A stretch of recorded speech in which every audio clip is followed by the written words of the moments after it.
O TDAH é um tipo de transtorno, não é, que tem a ver com intensidades também. Quando eu falo intensidades, eu estou falando de quê? Estou falando da possibilidade de você compreender que algumas crianças têm um nível maior de desatenção, outras crianças têm a desatenção associada à hiperatividade, e outros momentos você vai ver que, com o decorrer da idade, ou seja, com o processo de maturação, os efeitos do transtorno ele fica mais, o efeito fica mais diminuto, né? Ele diminui mais, certo? Por que isso? Porque há maturação cerebral e tem a ver também com a questão da neuroplasticidade, certo? Bom, o que acontece nesse período? Uma criança, ela começa a ver, né, durante o seu desenvolvimento, né, uma baixa concentração, né, uma dificuldade nos processos atencionais e poderá estar associado ou não com a hiperatividade. É por isso que existe, né, essas comorbidades. Então você vai ter crianças que têm o transtorno, que têm hiperatividade, e tem crianças que não têm hiperatividade. Ou seja, o déficit atencional ele vai estar com hiperatividade ou vai estar sem hiperatividade, né? Que é o tipo combinado, como nós chamamos. Agora, o que acontece? Eu preciso ter critérios de diagnóstico. Lembre-se que tudo que nós falamos no processo de patologia, nós trabalhamos sempre com os chamados critérios de diagnóstico, sempre, certo? Então, só para recapitular, o que é o critério de diagnóstico?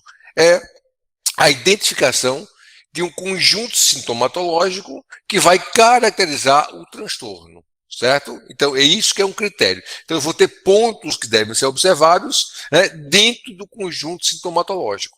Agora, nessa perspectiva, o que nós vamos ter? Nós vamos ter um entendimento, né, dos déficits atencionais, né, por vários setores, certo? Então, eu tenho um comprometimento na atenção e na concentração.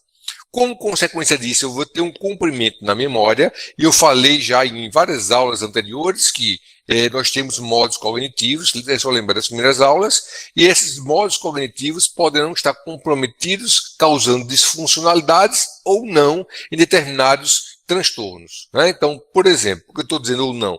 Porque a memória ela fica comprometida, mas não é o problema da memória, no caso do TDAH, né? O problema está na atenção, nos processos atencionais, e não na memória. E isso é um ponto crucial, por quê? Porque, inevitavelmente, né, o módulo memória ele vai estar intacto. Ele apresenta uma disfuncionalidade, mas essa disfuncionalidade ela é caracterizada, né, pelo déficit atencional. Não é que a memória está comprometida, né, como estrutura. Entende? Então, o que está comprometido, na realidade, é a atenção e a concentração. Então, o que acontece? No TDAH, há uma diminuição drástica do processo atencional e, principalmente, quando vem associada à chamada hiperatividade. Isso é um ponto crucial de compreender. Por quê? Porque, olha só, algumas pessoas podem apresentar um déficit atencional devido, olha só, alguma dificuldade na relação dela com o meio. Não é que ela vai ter um transtorno. Às vezes, você apenas estimulando esse processo atencional, você recupera bem. Mas quando é caracterizado o transtorno, eu tenho um problema, porque eu estou falando de algo que é do neurodesenvolvimento, que é uma psicopatologia do neurodesenvolvimento.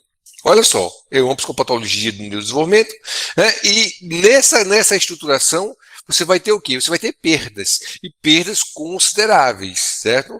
E uma outra coisa que nós não podemos deixar de falar.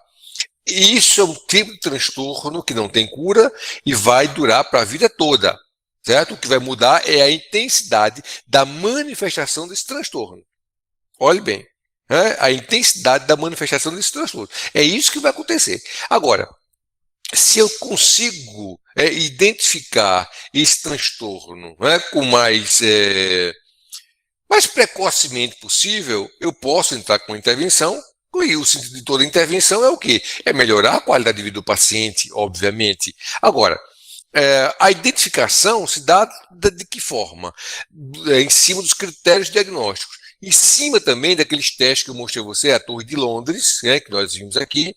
A Torre de Londres, ela mostra muito bem a dificuldade de concentração e planejamento. Por quê? Porque toda a psicopatologia infantil, seja ela nos quadros psicóticos ou nos quadros do neurodesenvolvimento, ou seja, dos transtornos, do distúrbio do neurodesenvolvimento, elas têm um primeiro impacto sobre as funções executivas. Isso é interessantíssimo, né? Sobre as funções executivas. O primeiro impacto dela é sobre as funções executivas. É por isso que a Torre de Londres, para avaliar as funções executivas, logicamente, eu disse várias vezes, não é um teste só que vai dar um diagnóstico a você, né? Os testes que nós usamos são testes que mostram indicadores, requer um aprofundamento, tanto aprofundamento em várias escalas observacionais, ou seja, eu tenho que observar o comportamento da criança, estabelecer os critérios diagnósticos e aplicar os testes psicométricos, né, que são aqueles testes que têm tabelas normativas que vocês já aprenderam a utilizar anteriormente, né, como o TCLPP e uma série de outros. Só que o TCLPP não é para TDAH, o TCLPP é para leitura, né, problemas de leitura. Bom, o que acontece? Nesse momento, nós precisamos ter, né, uma compreensão efetiva, pontual, sobre, né, como se manifesta, né, essa psicopatologia infantil, como é que se manifesta esse transtorno, esse distúrbio, certo?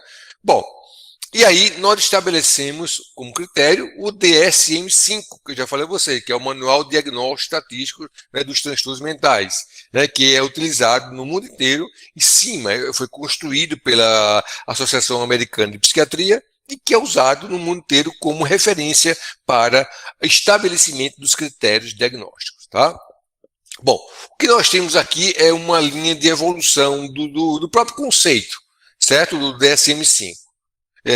Que mostra, na realidade, né, toda a compreensão, né, sobre o transtorno, como é que foi descoberto o transtorno, como é que ele foi observado pela primeira vez. Então, nós vamos ter relatos desde 1902, crianças que tinham uma hiperatividade, crianças que não conseguiam se concentrar, crianças que muitas vezes eram taxadas de burra, né? Crianças que eram taxadas, né, de problemáticas, mas que não sabiam que ela tinha um transtorno. Então, a primeira vez que o sintoma foi descrito, né, por George Steele, lá em 1902, foi colocando ela no quadro das psicopatologias infantis. E aí nós temos uma evolução, não vou pegar essa evolução, não vou ler tudo, que não faz sentido, mas só para compreender, que vocês possam observar, que a cada tantos anos houve uma modificação na compreensão, olha só, na compreensão,